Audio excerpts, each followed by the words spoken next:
17 miles. That's how far that I can go when the low fuel light comes on. Here's how I know that. Because a couple times I've been by the road having to call someone to help me out.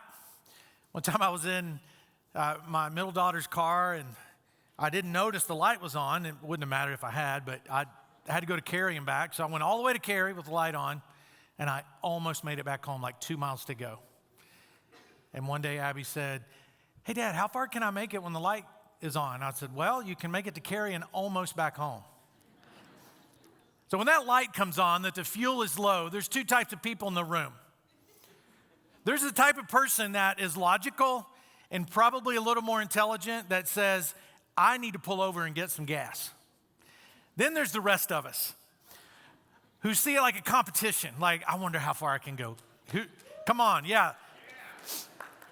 I know it's bad, so if you're a mechanic, you're going to come up and tell me it's bad for the car. I know that, but there's just something that makes me want to just see how far I can go.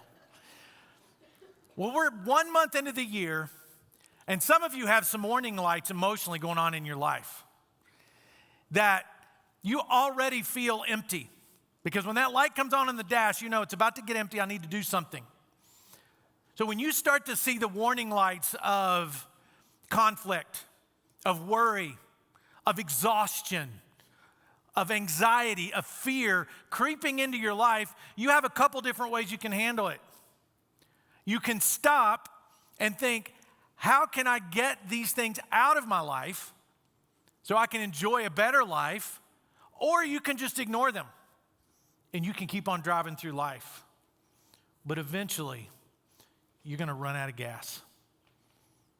Eventually, you're going to wish that when you started to feel those warning signs, you would have made some adjustments.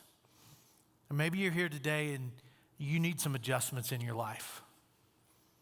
You've got warning signs going off everywhere, and you need to take a step. So if there was a way to pay attention to those and get past them, you probably want to know that today. I mean, that you're probably sitting there saying, "Give me something I can use." Well, I'm going to give you some stuff that you can use and steps that you can take as we close out this series, maybe this year. And today is like every week where we're talking about small steps over time that can lead to big results. And there's a few small steps that if you take them today and you feel weary, you feel tired, you feel worn out already, and we're only 1 month into the year, you can start to turn it around. You can start to refill the tank. You can start to live the life that God has for you. So those feelings, if you have them, they're nothing new to people because people have felt those since the beginning of time. We have a way of allowing life to put weight on our shoulders, our decisions, our reactions to what's around us. We have a way of allowing that to cause anxiety to well up inside of us and worry. And it seems like bad mistake after bad mistake, decisions, and I just can't get out of this. Well, Jesus has an answer for that. We're going to look at a section of teaching by Jesus where he was talking to a group of people who were in a religious culture and also a political culture that they felt like they never measured up. That no matter what they did, it wasn't good enough. They felt like no matter what decision they made, God probably wasn't happy with them. They were carrying around a lot of weight. Because in the culture that Jesus was teaching to, which is not that different from culture today, you were somebody because of social status. You were somebody because of the job you may have had, or you were somebody because of where you lived, or because of the family you'd been born into, or because of your accuracy to do the right thing. That made you somebody. And so Jesus comes along to this group of people and he starts teaching in a new way. He starts saying things differently because he's with a group of people when he's teaching a lot like us, that they had burdens on their back they were never meant to carry. And what he's saying to them is, I have a better way. I've got a better way for you to consider living. And it's the same thing he says to us. When we read his words, what he's saying to us is, I have a better way. I have a better way that's not going to lead you to emotional exhaustion. I have a better way that's not going to fill you up with anxiety. I have a better way that's not going to infiltrate your mind with constant worry and fear. And so Jesus prays this long public prayer in the New Testament book of Matthew chapter 11. And when he gets finished with that, he looks at this group of people and he says this, "Come to me, all of you who are weary and carry heavy burdens, and I will give you rest. Take my yoke upon you. Let me teach you, because I am humble and gentle in heart, and you will find rest for your souls. For my yoke is easy to bear, and the burden I give you is light." What if that were true? What if it was really true that Jesus opens his arms and says, "Hey, come to me, and what I give you will not fill you with worry and anxiety and exhaustion and feelings of fear and failure, but I'm going to give you something that will bring life to your life, that will bring life to your years." If we took him up on that offer, we would be living the life that we're meant to live. So he's teaching this to a group of people a lot like us that probably had weariness in their eyes. I'm sure he saw that. I've seen that many times as people come down for prayers or come down to talk about something they're going through. I see weariness. It was August of 1930, and New York Supreme Court Judge Joseph Crater finished an evening meal with his friends, waved down a taxi, told his friends good night, and got in and rode away. And he was never heard from again. To this day, no one knows where his body is, and no one fully knows what happened. The only evidence of what could have happened was found when the police did a search of his apartment. They found money for his wife and one simple note with one line that said, "I am very weary, love, Joe." If you have ever felt the weight of weariness in your life, maybe you can identify with what he might have been feeling. I'm just weary. Life just is weighing me down. We know that there's emotional pain, and which can lead to even physical problems. But there's hope that we all don't have to live that way. See, Jesus is the only person in history that says, you don't have to live weary, and I have an answer for it. And his answer that day was, the yoke I give you is easy to bear, and the burden I give you is light. So I'm going to give you something to carry, but it's easy to bear. And I'm going to give you something, and it's light.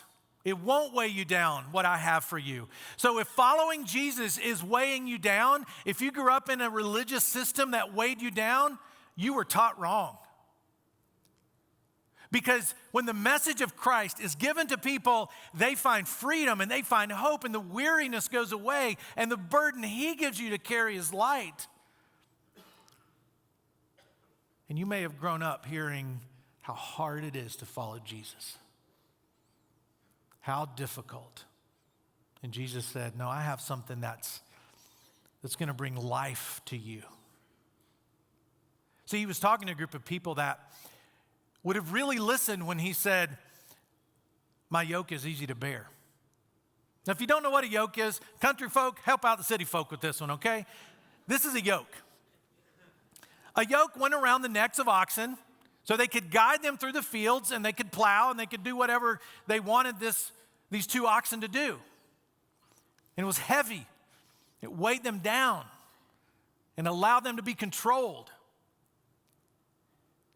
And the word yoke also meant something else in that culture. Because if you grew up in a Jewish culture, there would be a day that you would choose a rabbi to follow. much like you chose a church to attend. But they would choose a rabbi to follow, and what they would do is go be taught by this rabbi, and each rabbi had a little different interpretation, had a little different application. So the rabbi you chose, you also chose his interpretation. People didn't have Bibles to carry around and read. They didn't have phones to check what the guy was saying. They could just listen to him, and they would take on his interpretation and his application of the Holy Scriptures. And so they had a figure of speech where they would say, you are following in the footsteps of that rabbi, and you have taken on the yoke of that rabbi. So whatever that rabbi had taught, and which rabbis in that day had gotten to the point where they were teaching that you could only be accepted by God if you did everything right. I mean, we're all in trouble if that's the case. I'm in trouble if that's the case. You were only accepted by God if you obeyed all the right rules and rituals and said everything and did everything at just the right time. And if you didn't, then God was like, you're out. And then you had to come and beg him to let you back in. And so that was the yoke they were carrying around their necks. No wonder they were weary. No wonder when people hear that, they're not really interested in that message about or from Jesus.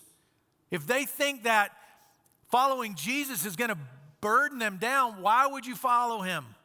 There are already enough burdens in life. And so you can imagine how revolutionary it would have been for Jesus to say, I'm going to give you a yoke, but it's easy to carry.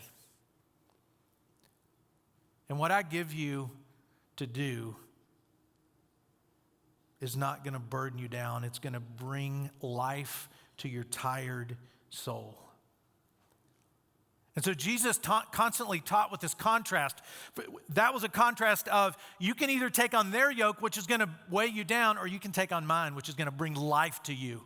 Let me be the one that controls your life, not their interpretation of what the scriptures say. Let me be the one that gives you these light burdens to carry. And so Jesus contrasted again in the New Testament book of John, chapter 10, verse 10, when he says, the thief's purpose is to steal and kill and destroy. My purpose is to give them a rich and satisfying life. Who wants a rich and satisfying life? I'll go first. I'll take it. That's a promise Jesus made to every person who says, yes, I'll follow Jesus. Yes, I've accepted him as my Lord and Savior. Yes, I've turned around and turned my life over to him to control. That is the pathway to the rich and satisfying life. I want that. And if you're weary, you need that. And so what I want to do today for a couple of minutes is to help us think through some steps that we can take. Some declarations that we can make as individuals that will help us take small steps that will lead to big results. And so I want to treat you like a professor in college used to treat me. I would know what was going to be on the test because he had this thing he would do. Every time in the weeks leading up to a test, he would see everybody and we're just sitting there listening. And he would say, you know, if I was a student and I had a pen and a piece of paper, I'd write that down. And every time that would be on the test. So he would kind of tell us. And so if I were you and I were dealing with weariness and worry and troubles and fear in life right now, I would write these declarations down. I would remember this. I would snap a picture of the screen, whatever you have to do to remember these. So here's declaration number 1 we're going to make today. I will stop the noise.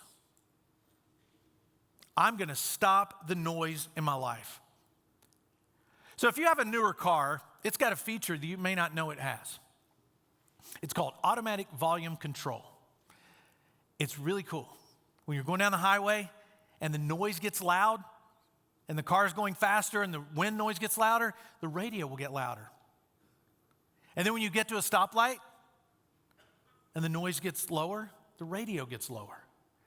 And this automatic volume control reads the noise around it and adjusts the volume accordingly.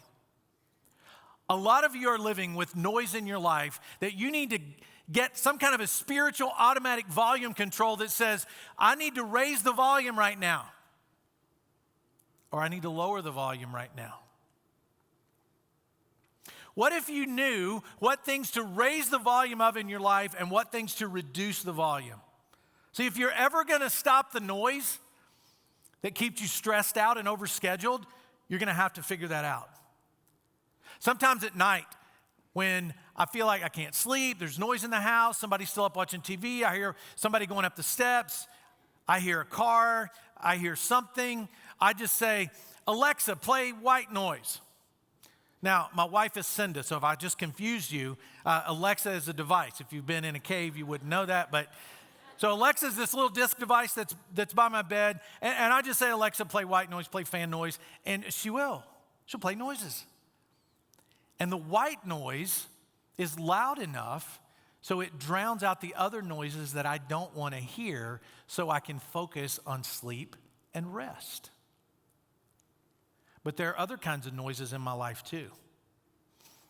There's the white noise that cancels out the noise I don't want to hear.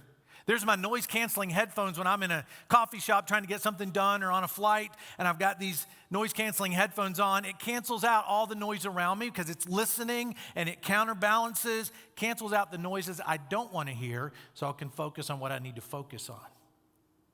But there's another kind of noise. There are the noises that we create in our own lives. The noises that we create so we don't have to deal with the difficult things in life. And when we allow the noise of anxiety and worry and fear and conflict, when we allow those noises to get so loud in our lives, it prevents us from dealing with the things that we need to deal with. And so what happens is we just fill our lives with noise so we don't have to pay attention to that stuff. I'm just going to focus on my schedule and stay so busy that I don't have to mess with it. So I don't have to deal with it.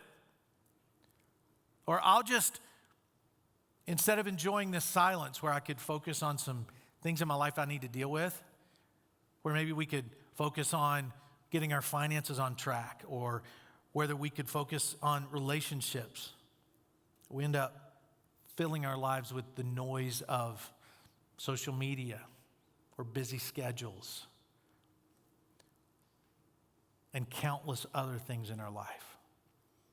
So if I'm going to take some steps to live this life Jesus promised of easy burdens to bear, then I'm going to have to be able to listen to the noise around me and regulate, well, which one do I allow to get louder in my life? I'm going to have to counterbalance these negative things so I can focus on where I need to focus. So I need to learn how to stop the wrong noise in my life and determine what do I need to allow the volume to be raised in my life so I can deal with it, and where do I need to lower the volumes. See, the busier we get, the more we turn up the noise, and it drowns out the relationships we need to deal with. The anxiety that we're not giving over to God. The worry, the pain. But what if you adjusted the volume to listen to the right voice, the voice of Jesus that's inside of each of us that drowns out all those other things? So what if I took that step? What if you turned up the white noise for your family, for your faith? See, the wrong noise, here's what the wrong noise does to us. It keeps us from the rest that Jesus promises each of us. So think about this. What is the loudest voice, the loudest noise in my life right now? What distracts me from the things I need to be paying attention to? Whatever that is, turn the volume down. Because there's an automatic volume control placed inside of every person who follows Jesus, that we know what needs to be turned down and what needs to be turned up. So declare today you're going to stop the noise. Declare today that I will stop the frantic pace. If we were farmers and we were thinking about our fields and our crops, do you know what farmers do with fields? They plow them, they plant in them, and they harvest. And then they do that over and over, but every few years, they just let the field lay there. Let the nutrients be replenished. And I think we all know what happens when you don't do that. The productivity over time decreases until you could end up with soil that won't grow anything. But allowing a field to rest and replenish the nourishment within it will make a more productive field over time than if you would have just gone straight through and never let it rest. See, that's a principle, not just in nature, the whole idea of resting. That's a principle set forward by God himself.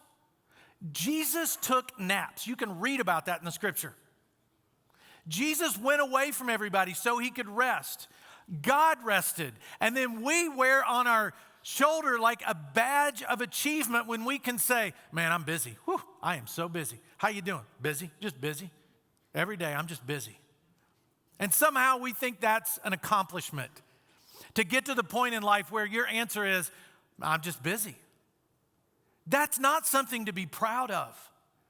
That's not something to brag about. Hey, I'm just busy and I never have a chance to rest. Now, in our culture, we say, you must be so important. You must be so successful because you're so busy. Do you really think that you can do what God didn't? You can go and never rest? God didn't do that. You can go and never take time for yourself? Jesus didn't do that. Are you willing to look at Jesus and say, I got this, okay? Like the whole universe thing, I appreciate that, but I got this whole busy stuff. Like, you know, we have technology. We can do more. Did you know when the personal computer first started being talked about, that it was going to come on the scene, the prediction was that it was going to reduce the work week in half? Isn't that funny? But somewhere along the way, we figured out, instead of reducing our work, let's double our production. And so now, we live busier and busier lives than we ever did. And that's not God's design for any of us. Last summer, I took a trip to Israel, and it was life-changing. And one of the Friday nights when we were there, we went in the old city of Israel to the Wailing Wall. It was Friday night, right about 6 o'clock. Sun was going down, and they were having a party. Like, people were in circles dancing. There were people up against the wall praying. I couldn't even get up to the wall. I tried. But there were kids, there were adults, there were families. They were celebrating, and what they were celebrating was they were getting ready to enter Shabbat, which is Sabbath in English. Which meant for the next 24 hours, you know what they were going to do? Rest. They were going to close their shops. They were going to stop production of whatever they were doing, and they were just going to rest. That's something God himself set up from the very beginning of time. This idea of rest and then work. There's a big difference in work, and then rest. Because it looks more like this. Work, collapse. Work all year and then I'm going to go on a vacation. That stresses me out. We're going to rest by going to Disney. Nobody ever rested by going to Disney. You might have had fun, though I doubt it. You might have enjoyed it some, but you didn't rest. So what if you shifted to where you worked from a place of rest rather than resting from work? You see the little shift? I'm going to rest so I can work. If you're worn out, working till you drop, even if you're being highly productive, what you think is a badge of honor, it's actually shortening your life. And if it's not doing that, it's taking the life out of the years you have. You'll never get the amount of work done without rest that you could get done if you did rest. So here's the step you can take. Just ask yourself the question, what keeps me from setting aside a particular day to rest? Is it work? Is it because I work so many hours, so many days in a row, I can't rest? Then I think you need another job. Now you might go, well, you mean another job? Yeah, you need another job. If you're following Jesus and you want the easy burden he gives us to bear, if you want the rest for our souls that he promises, and you're not getting to rest, then you got to make some big changes in life. It might mean working differently. It might mean getting another job. It might mean making less money. It could mean something different for everybody. What in your life is preventing you from resting? Now, if you say, I have toddlers at home, thank you very much.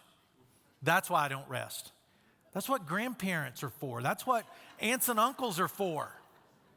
Give them to them for a day or two and get some rest. Now, of course, there are seasons of life where rest is more difficult, and that's one of them. That's probably the biggest one, where it's difficult just to unplug and rest. But however you can do it, do it. Get a sitter. Call in family and rest.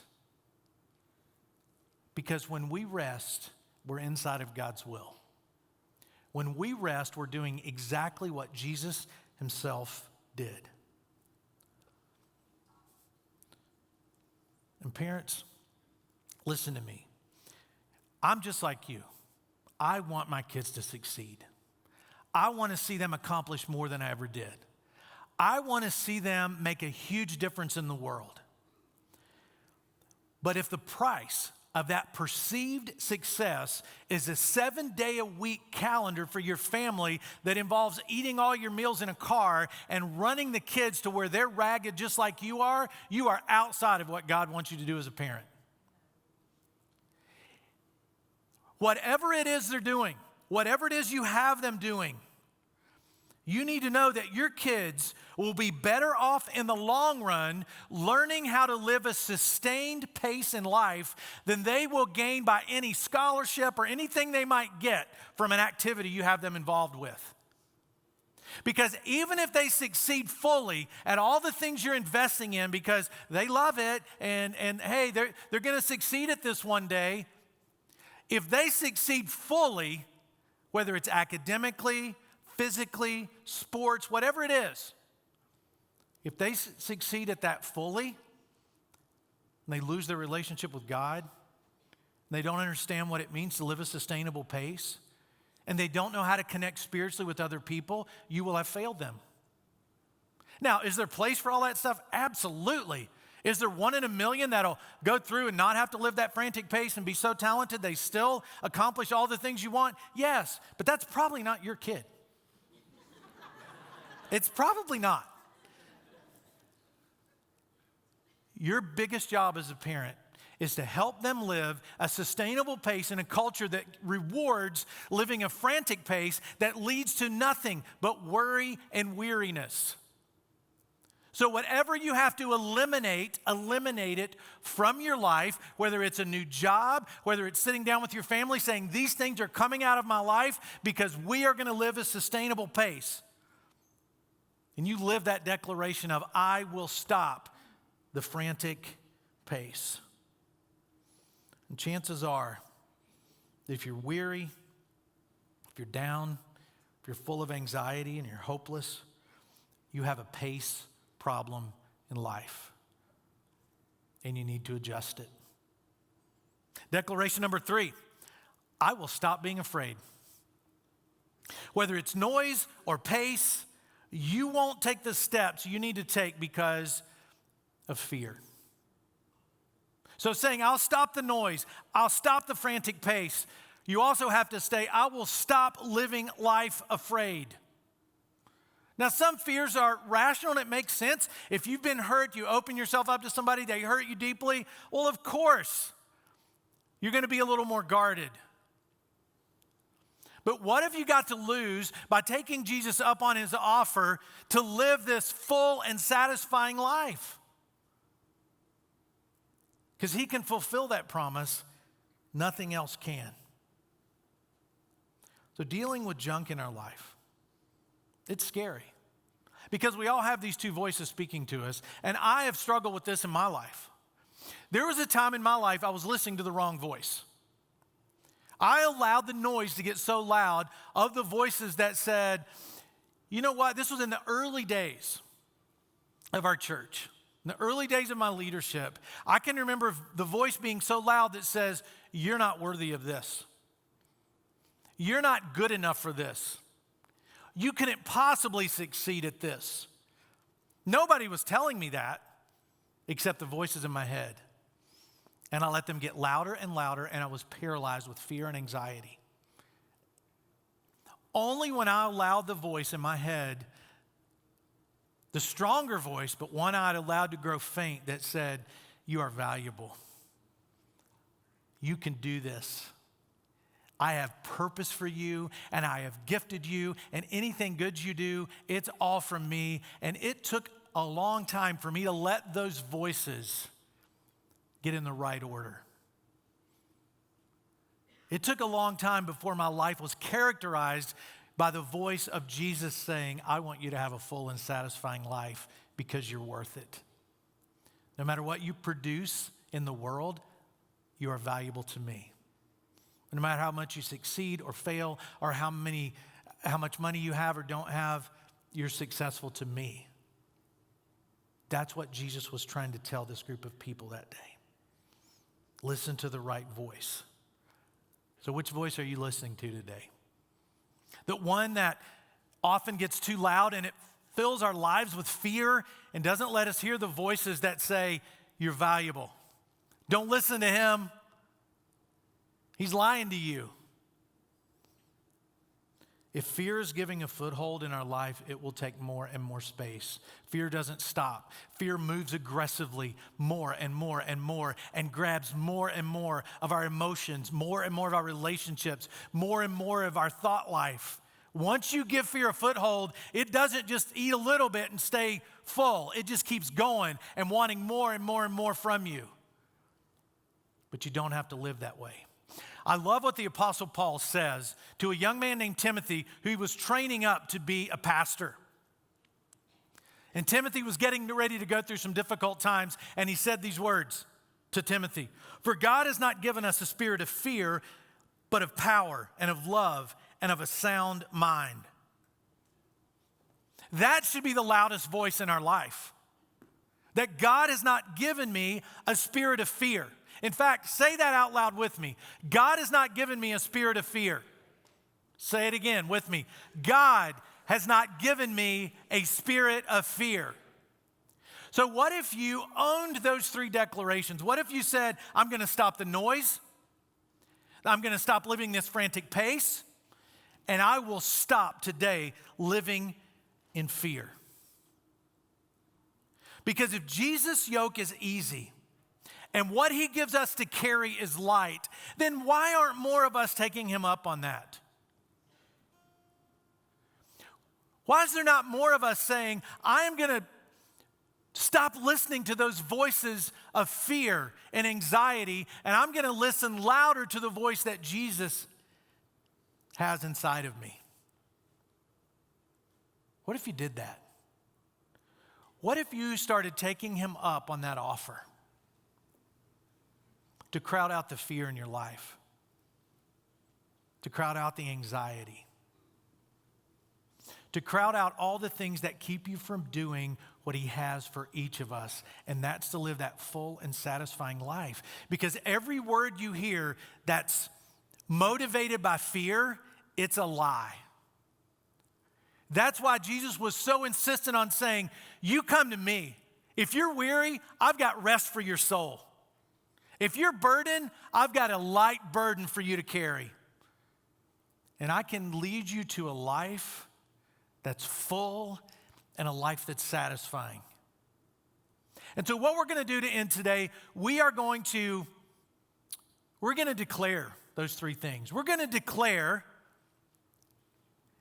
that in our lives, we are going to stop the noise, that we are going to stop the frantic pace, and we are going to stop living in fear. And the best way to declare something is standing up.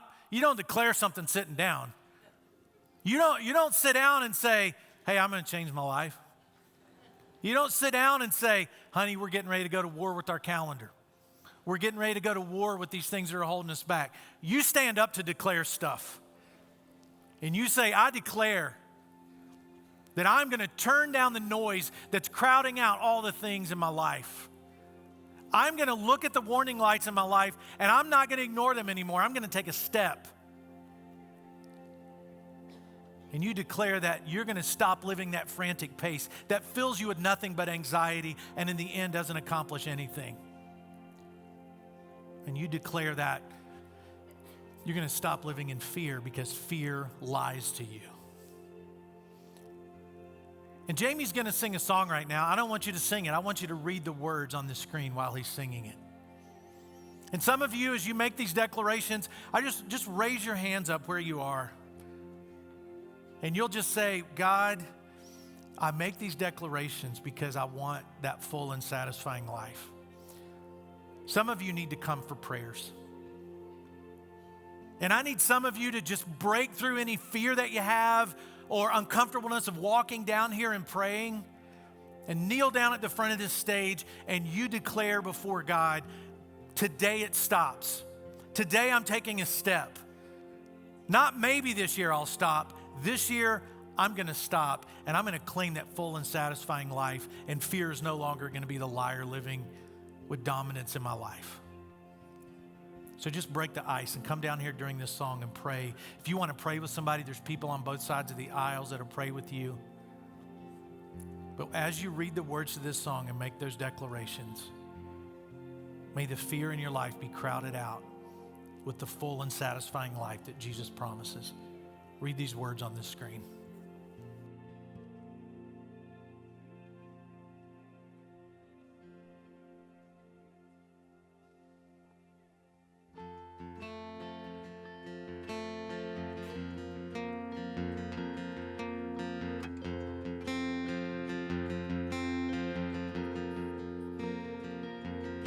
When he told you you're not good enough, when he told you you're not right, when he told you you're not strong enough to put up a good fight, when he told you you're not worthy, when he told you you're not loved, when he told you you're not beautiful, you'll never be enough.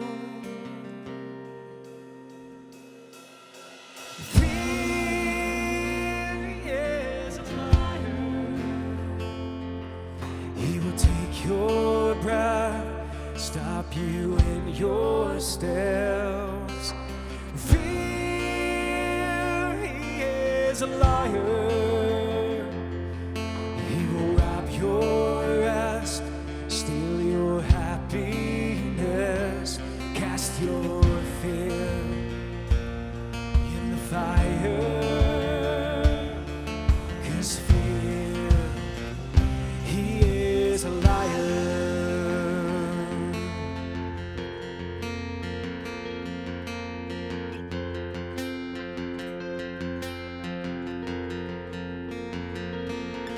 When he told you you were trouble, you'll forever be alone. When he told you you should run away, you'll never find a home. When he told you you were dirty and you should be ashamed, when he told you you could be the one that grace could never change. Oh, fear, he is a liar. He will take your breath, stop you in your steps. Fear, he is a liar. He will rob your rest, steal your happiness, cast your fear in the fire. 'Cause fear, he is a liar. Let your fire fall and cast out all my fears. Let your fire fall, your love is all I feel. Let your fire fall and cast out all my fears. Let your fire fall, your love is all I feel. Let your fire fall and cast out all my fears. Let your fire fall, your love is all I feel. Oh, let your fire fall and cast out all my fears. Let your fire fall, your love is all I feel. Oh, there is a liar. He will take your breath, stop you in your steps. He is a liar. He will rob your rest, steal your happiness. That's your will in the fire. 'Cause fear, he is a liar. 'Cause fear, he is a liar.